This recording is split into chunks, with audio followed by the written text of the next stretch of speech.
Fala aí pessoal, bem-vindos ao módulo 2 do nosso curso de programação em Lua e nós vamos começar esse módulo falando de iteradores. Iteradores é uma coisa que a gente já passou por ela, tá? Na prática, a gente quando olhou o loop for, a gente meio que olhou iteradores, né? A gente focou no loop for numérico e nós escrevemos códigos do tipo, desse tipo aqui que eu vou mostrar para vocês, né? Só relembrando o for numérico, se a gente pegar um for, né, tem até autocomplete aqui, o for com uma variável qualquer, ele faz do início até um determinado valor, e aqui dentro eu posso usar essa variável i para mostrar alguma coisa, né? Esse é o for numérico, tá? Então se eu rodar aqui meu lua 53, meu iteradores.lua, ele vai printar o meu i de 1 a 10, tá? Simples, simples, simples. É o que a gente está acostumado. O que acontece é que a gente quer poder iterar sobre tabelas, e a gente já viu alguns exemplos, em especial durante o projeto Monero, a gente viu que a gente pode iterar sobre tabelas, pegar a chave e o valor, e aí tem duas funçõezinhas, uma que é a iPairs, ou se a gente quiser falar mais aportuguesado iPairs, né? Normal a galera falar assim, sem problema. E aqui dentro a gente coloca uma tabela, né? Por exemplo, 1, 2, não, ao invés de 1, 2, 3, vamos colocar 10, 20, 30, senão fica tudo igual. Tá? E vamos comentar isso aqui para não confundir. E aqui vou dar um print KV.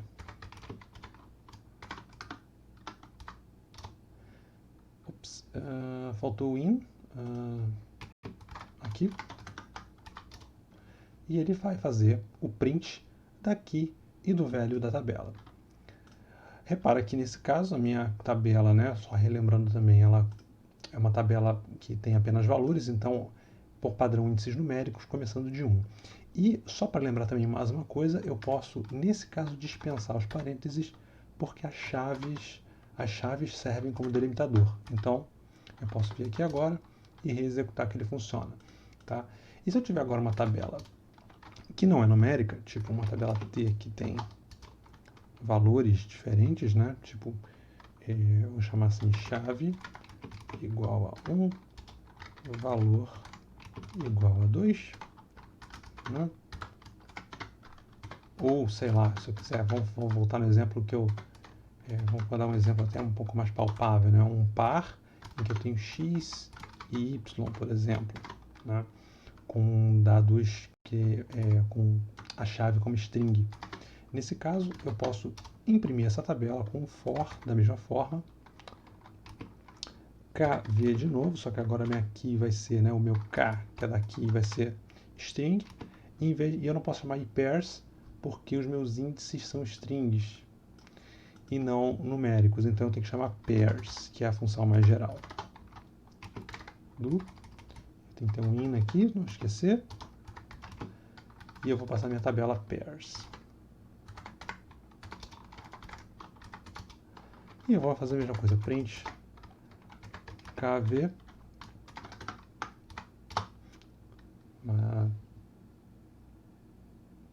aqui, claro, porque aqui eu fiz uma bobagem, né? Eu coloquei pairs e pairs, aqui eu não posso passar pairs, eu tenho que passar pair. Beleza. Então, só repara o seguinte, né? Que ele não faz necessariamente na ordem, ele está fazendo y e x. A função pairs não garante que eu vou ter a mesma ordem que eu coloquei na minha tabela, tá? Ele vai garantir a ordem apenas para a tabela indexada numericamente, mas quando eu tenho uma tabela com strings, com minhas chaves sejam strings ou outro tipo de lua qualquer, exceto numérico, tá? Ele não garante a ordem. E mesmo numérico, se eu tiver buracos, né, se eu não começar do 1 e for seguindo 1, 2, 3 na ordem certinho, ele também não garante. Então tá, isso aqui tudo a gente já conhece. Isso aqui tudo já é algo que a gente tem trabalhado. Mas a gente tem uma flexibilidade em termos da função que a gente quer colocar aqui. A gente não precisa fazer com que o iterador seja sempre com iPairs ou pairs. Eu posso querer alguma coisa diferente. E é isso que a gente vai ver agora. Tá? O princípio básico de iteração que a gente trabalha em Lua é a closure. tá? Vou fazer uma pequena revisão de closure com vocês para a gente poder entrar no protocolo de iteração. As closures são muito importantes para isso. Então, basicamente, a closure é uma função que tem uma variável externa a ela, tá? Que não é exatamente local a ela, mas que só é acessível através dela. Então, por exemplo, nesse nosso exemplo aqui do new counter, eu vou rodar esse código para vocês, mas deixa eu até copiar esse código logo para... Opa, deixa eu tentar... Vou ter que ir no slide mesmo. Aqui. Deixa eu copiar daqui. Voltar para a apresentação. Aqui tudo revisão, né? Vamos apagar e copiar aqui o código, tá? Então, o nosso new counter, vamos explicar passo a passo aqui o que ele faz. Na prática, eu tenho uma função que vai gerar um novo contador. A primeira coisa que eu declaro é uma variável i, que vai ser a nossa variável de incremento. E essa variável i é inicializada com o primeiro valor que eu quero para o nosso contador, tá? E aqui dentro eu declaro uma função local. É importante que seja declarada local, porque como Lua, as variáveis por padrão são globais, se eu não tenho esse local aqui, esse count passa a ser global. Tá bom? Então não esquecer, tem que ter o local.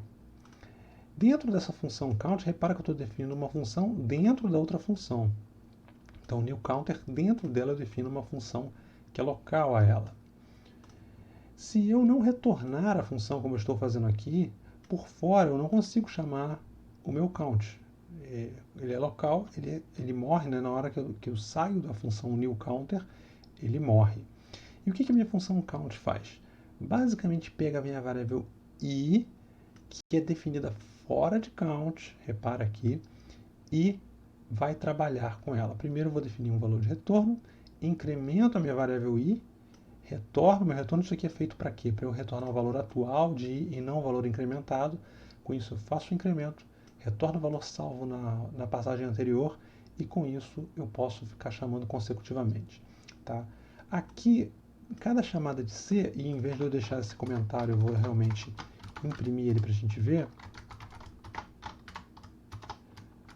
Eu espero que aqui ele imprima 1, 2 e assim por diante. Vamos chamar aqui o nosso código e repara, fez certinho, né? 1, 2, e se eu começar a duplicar essa linha, ele vai fazer da mesma forma. Tá? Então, cada vez que eu chamo C, o C retorna um novo valor, porque é o valor que está sendo salvo nessa variável i. Tá? Olhando aqui agora para dentro dessa função, né, para a função count, a gente tem uma variável local, que é o hat, e temos uma variável local externa, que é a i. E essa variável local externa a gente chama também de upValue, né, um valor que está acima da função. Toda função que tem um upValue, ela é chamada de closure. Quer dizer, eu tenho um contexto de variável que só é acessível por ela, mas que não é exatamente local a ela, tá? Que é, no meu caso, essa variável i. Então, eu defini aqui uma closure. Em muitos casos, eu posso, e a gente vai ver mais para frente, eu posso definir o valor dessa variável baseado no valor que eu estou passando aqui, tá? E eu vou mostrar já já para vocês como é que a gente pode usar esse tipo de coisa. Mas, closure, nada demais. Eu tenho uma variável que é externa à função e eu consigo acessar e manipular ela. Com isso, eu consigo coisas desse tipo. O legal é que eu consigo manter estado. Repara, o meu i é um estado que eu estou mantendo para a minha função count e esse estado é persistido ao longo de diferentes invocações da função que é retornada, né? Só que eu não passei por essa linha ainda. Aqui no new counter 1, eu passo o 1 como valor inicial de i, que é o first aqui, e isso vai fazer com que eu retorne uma função count cujo primeiro valor de retorno definido vai ser o número 1. Eu posso muito bem alterar isso aqui para o número 10, por exemplo, e começar a contagem a partir de 10. Problema nenhum, tá? Então, a partir de 10 até o 18. Ok? Então, beleza. Até aqui estamos tranquilos, né? Então, a variável i local, não é global, mas a função count consegue acessá-la, tá? Ela é chamada de variável local externa, que eu acabei de explicar. Mesmo fora do escopo do new counter, o Lua trata i corretamente. Seguindo aqui, Um exemplo, para quem acompanhou o módulo 1 do curso de Lua, a gente tem um projeto Monero e que usa as closures, por exemplo, nessa nossa função by country, em que a gente faz a filtragem das moedas, da tabela de moedas, através desse tipo de construção. O que a gente está vendo aqui no by country é, eu crio um filtro, tá? Passando o nome do país que eu quero, e o valor de retorno disso vai ser o quê? Vai ser uma função, que eu chamo aqui de by, em que essa função por sua vez, vai esperar receber uma moeda. Dentro da função, a única coisa que ela faz é compara o nome da moeda, o nome do país que a moeda contém, com o nome do país do filtro que eu criei, que é o country, que é o meu up value, tá? E com isso eu tenho aqui a minha closure, que é o by. Retorno o by do buying counter. E como é que isso é usado? Eu vou ter uma função filter coins que espera receber uma função que avalia, né, uma condição verdadeira ou falsa. E essa função, como eu obtenho? Eu passo o buy counter Chile, por exemplo, quer dizer que a filter coins vai filtrar pelas moedas do Chile apenas no meu conjunto de moedas. Então, repara, o uso de uma closure aqui fez com que o meu código ficasse super enxuto e expressivo e eu consigo representar numa linha um monte de conceitos, né? um monte de, um monte de computações aqui de uma maneira bem elegante e enxuta. Tá? E uma coisa que eu aprendi recente é que a gente também usando closures, né, a gente pode usar em Lua para simular classes. Então eu posso definir variáveis que sejam closures e retornar, por exemplo, funções dentro de uma tabela que representam o nosso objeto. E isso aqui eu vou até copiar para vocês também, porque isso aqui é uma coisa muito interessante da gente ver. Para quem está acostumado com orientação a objeto, a gente pode muito bem fazer esse tipo de coisa aqui. Deixa eu tirar esses prints daqui. Eu vou também comentar isso por enquanto, depois eu vou apagar. Mas aqui está o nosso pair, tá? Eu gosto de usar essa estrutura de par porque ela é muito simples de ser usada. Mas aqui o que eu estou fazendo? Eu estou fazendo meio que o que o JavaScript fazia, né? Ele ainda faz, mas hoje já tem sintaxe um pouco mais avançada. A gente já tem classes em JavaScript, né? A gente pode digitar class e ele vai entender. Mas antigamente a gente só tinha o function. E o function era a maneira de se criar classes em JavaScript. E isso ainda existe hoje, mas hoje tem outras formas. Então o que a gente está fazendo? Eu estou definindo uma classe, tá? Que é chamada pair, que recebe parâmetros iniciais underline x, underline y. E aqui neste caso, por que eu não estou usando x e y? Porque eu não quero confundir com as minhas variáveis locais que eu quero definir para as minhas closures, que vão estar definidas aqui nessa tabela. Tá? Então aqui eu tenho duas funções, get e set. A minha função get faz o que? Simplesmente retorna os valores de x e y, que eu defini aqui. Então get é uma closure, em que a variável local externa dela, né, os up values, são definidos aqui. E o set também é uma closure. Só que o que o set faz? Ele faz o update, né, faz a atualização dos valores de x e y. E com isso eu consigo fazer como se fosse uma classe de verdade. Eu faço aqui o construtor, defino os valores do x e y e aqui eu imprimo. Tá? Inclusive eu posso fazer valores padrão, por exemplo, se eu quiser definir valores padrão, posso simplesmente colocar aqui OR 0, Y, OR 0. Só que aqui eu acho que ele não vai funcionar por causa da vírgula aqui, eu acho que ele não vai permitir. Mas vamos tentar, se não deixar eu reformulo rapidinho para vocês. Então aqui eu vou usar, até que funcionou, olha só. Deixa eu só fazer um teste aqui, para ver se eu não estou roubando. Então aqui eu vou trazer um pair, com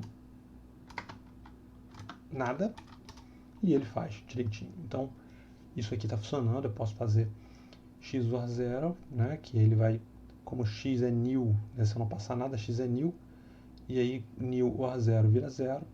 Underline y também, sem eu não passar nada, é new or 0 vira 0. E ele vai atribuir corretamente. Se eu voltar com o meu 1 e 2, ele faz direitinho 1 e 2. Com isso, eu acabei de conseguir definir, né, a mesma maneira, né, a mesma sintaxe de uma classe, usando, mais uma vez, closures. E mais uma coisa, esses XY são privados a essa classe. Tá? Eu não consigo acessar elas a não ser pelo meu método set, que está definido aqui. Tá? Isso aqui é uma opção para fazer o API Lua, mas não é a tradicional. Tá? Só fazendo um pequeno parênteses, só quis mostrar para vocês que o poder que as closures têm exatamente de manter estado para a gente, que o meu estado, no caso, é o X e o Y. Aqui. Tá bom. Com isso, agora a gente pode entrar no for genérico. O for genérico basicamente tem um protocolo de iteração que se baseia no seguinte. Ele recebe uma função, uma variável de estado e um valor inicial. Essa função vai ser chamada e o valor da variável inicial e atualiza o valor da variável a cada passo. O primeiro valor retornado será o próximo valor passado na função. Isso fica mais claro da gente pegar e olhar aqui, ó, tá? Esse aqui é o protocolo, que eu estou explicando por extenso, mas aqui eu pego basicamente esta linha aqui, tá? E esse meu explicit é o que essa função iteradora tem que retornar. Então eu vou chamar uma função iteradora, no meu caso aqui o pairs, o iPairs, ou outros iteradores, existem outros em Lua, tá? Como o gmatch, por exemplo, que é um iterador para string. E essas funções vão me retornar uma lista de expressões, tá? A função retorna uma lista de expressões. Essa lista de expressões vai ser traduzida vai ser traduzida em variáveis que vão ser retornadas ao longo do loop for, e eu vou executar um bloco a cada iteração. Isso é equivalente a isso aqui. E eu sei que é um pouco complicado, tá bom? É um pouco complicado, eu estou deixando aqui por referência. Nós, na prática, no nosso exemplo, não vamos usar exatamente isso aqui. Nós vamos usar uma versão simplificada. Eu vou explicar para vocês rapidamente. Isso está na referência do Lua. Se a gente vier aqui viemos aqui na referência do Lua e viemos aqui em iteradores. Tá? Então foi daqui que eu tirei aquele código. E aqui ele explica tudo. Vocês podem ver aqui no Lua, no manual do Lua 5.3. E vocês vão ver com detalhe como é que isso é usado, tá? Mas seguindo aqui, basicamente a gente vai essa lista de expressões vai ser expandida numa função, numa variável de estado e no meu valor inicial. Então, enquanto a minha variável atualizada, esse var1 aqui, for diferente de new, ele vai ficar atualizando o loop. Ele aqui, ó, verifica, né? Se o meu var1 for new, ele para o loop. E enquanto isso, ele vai ficar fazendo o quê? Vai ficar chamando a função, passando esses dois valores, o meu estado que eu tenho que manter e o meu var que eu estou iterando. E esse var vai ser atualizado a cada iteração. Então eu pego o valor de retorno, que é uma tupla, né, que eu vou pegar todos os valores de retorno. O meu var1 é o que controla o loop. Se ele for new, o loop para. E aí eu pego a minha variável de controle, atualizo para o valor retornado pela função aqui. E com isso eu fico atualizando o loop. Tá? Então, basicamente, o que a gente precisa é controlar esse var1. Se a gente não usa o estado e não usa e não usa a variável, isso é possível, que é o que a gente vai fazer, a gente pode simplesmente definir que a nossa lista de expressões é uma função e iterar baseado apenas nessa função. Então a gente chama a função sem nada, tá? Vai receber aqui uma variável e com essa variável a gente controla o loop. Então basicamente fica uma conta simples. Se essa variável retornada for new, para, se não, atualiza e executa o bloco. Esse algoritmo que a gente vai trabalhar e eu acredito que em 99% dos casos a gente consegue usar esse e não esse. Eu até hoje não conheço um caso que a gente precise de tudo que está aqui e não consiga substituir por uma closure, que é exatamente essa função f. Sei que é complicado, vamos pular para o código que vai ficar bem tranquilo da gente fazer, tá bom? Então aqui tem, por exemplo, um exemplo de contador para a gente fazer o nosso próprio count. Deixa eu copiar aqui do slide. Não, aqui não. Aqui. Isso. Então aqui, se nós viermos aqui, e aqui agora sim a gente vai trabalhar um pouquinho aqui. Então, deixa eu deixar isso aqui de referência, depois a gente Eu coloco lá no GitHub depois. Essa parte comentada fica para cá. E vamos trabalhar aqui. O que esse count faz? Tá? E depois eu vou mostrar como é que chama. Esse é o nosso iterador. Ele vai funcionar num loop for. Então eu vou fazer aqui for valor in count. E aí eu vou dizer o valor inicial, vamos por 2 até, sei lá, 11. Tem que chamar o do aqui. E o que eu quero fazer é print do meu val. O que eu estou fazendo aqui? O que o count faz? Ele vai me retornar essa função fn aqui, que é a minha contadora de fato. E eu preciso inicializar o estado que vai controlar o meu loop. Esse meu loop vai ser controlado como? Através do first e do last, quer dizer, o primeiro e último da iteração. O valor atual eu vou colocar o que é o meu val aqui, eu vou inicializar com o primeiro. E aqui dentro eu vou ficar controlando as coisas. Agora que eu tenho os dois valores, a minha closure aqui consegue manipular esses valores. Então a primeira coisa que eu faço é o seguinte: vou comparar se o meu valor atual é maior do que o último. Se for, eu retorno nil. Significa que eu vou parar a iteração. Beleza. Se não for, eu vou continuar executando. Se eu não retornei nil e eu continuo executando, a primeira coisa que eu quero fazer é salvar o valor de retorno, que é o meu val atual. Está aqui. Com isso, que eu salvei o val atual, o que eu posso fazer agora é atualizar o val, que é o meu valor de retorno, para eu poder, na próxima iteração, eu vou querer que esse valor seja... Eu vou querer ler esse valor para comparar ele com o last. Quer dizer, chamei o fn da mesma maneira como eu chamei o count antes, que está aqui embaixo. Ops, eu tirei esse count aqui, ó. Da mesma maneira, se reparar, até o código é muito parecido, tá? Que é o val mais 1, return hat, é praticamente a mesma coisa, tá? E aqui, o que eu estou fazendo, a única diferença é que agora eu estou comparando se ele é maior que o last, para eu retornar um new e parar a iteração de uma vez. Então aqui eu defini minha closure e aqui eu retorno ela. E tudo que eu estou fazendo aqui é pegar o meu count e atribuir aqui no meu explicit. Eu poderia estar retornando aqui também um estado e o meu val inicial, mas repara que ele nem é usado aqui. Eu só passo ele nessa expressão se ele for para ser usado aqui, né? S val. Mas eu não preciso, realmente não preciso, porque tudo fica controlado, né, pelos valores que eu passei inicialmente aqui, tá? Então, assim, se você se deparar com uma situação em que isso aqui não resolve, você já tem a documentação como referência, você pode ir lá pesquisar e fazer o teu iterador completo. Então vamos lá, vamos executar isso aqui. Aí a maneira de chamar é, cada vez que eu retorno, vou retornar a minha lista de expressão, ele vai expandir a minha função count toda vez que ela for chamada, a minha função fn, toda vez que for chamada, ela é expandida numa tupla com os valores de retorno, que eu só tenho um no caso. Então vai ser o val, e eu vou imprimir esse valor. Vamos ver como é que isso funciona. Então repara, eu pedi para ele iterar de 2 a 11 e ele funcionou, numa boa. Tá? Vamos supor que eu queira agora colocar um incremento. Se eu quiser colocar um incremento, basta eu colocar aqui um incremento aqui, tá? Como um terceiro valor.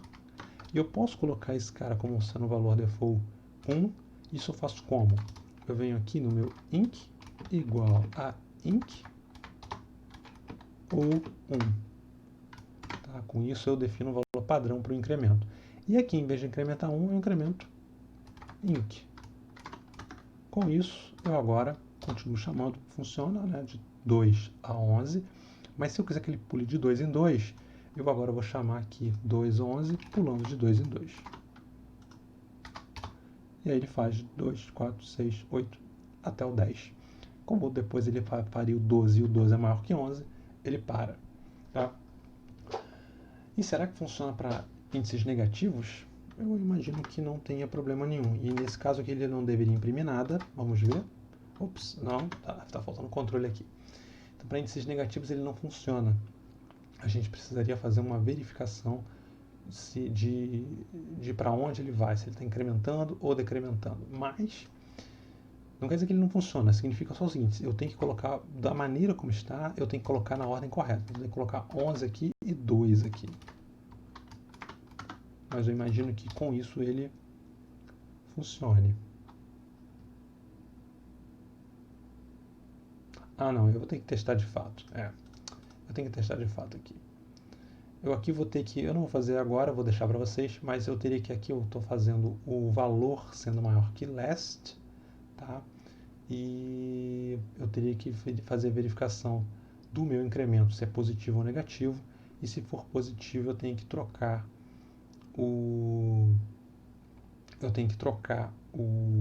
a comparação aqui. Então, a gente pode fazer isso aqui. Vamos fazer rapidamente então. If inc. Vamos complementar aqui. If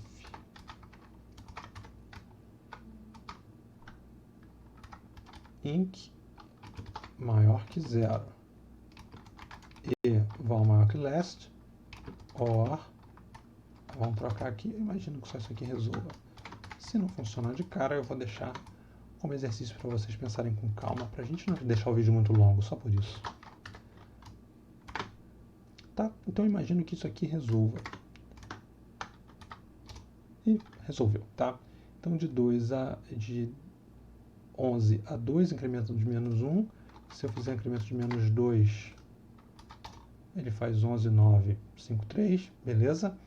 Se eu quiser fazer agora, vamos testar agora ele fazendo na ordem inversa. E ele deveria simplesmente não executar nada. Ótimo, então resolvido, né? Conseguimos resolver. Então com esta condição aqui, repara que a gente conseguiu rapidamente fazer um iterador bastante poderoso. Claro que isso aqui é a mesma coisa que o iPairs no fim das contas, praticamente a mesma coisa, tá? A diferença é que a gente não está com uma tabela aqui. Mas a partir daqui a gente pode fazer outras coisas. E Eric, se eu quiser retornar mais valores, eu posso fazer isso, eu posso fazer com que o meu count, por exemplo, em vez de retornar apenas o hatch, também me retorne o hatch ao quadrado, por exemplo. Tá? E com isso eu vou ter o meu V e o meu V2, val e V2. E eu vou imprimir aqui V2 também. Ah, claro que aqui estão nos limites ruins, tira esse menos 2 daqui. E agora eu tenho 4 até 121. Tá? Então, beleza. Conseguimos fazer nossos iteradores. Tá? E com isso a gente expandiu aquilo que a gente consegue fazer com o nosso for genérico. Tá?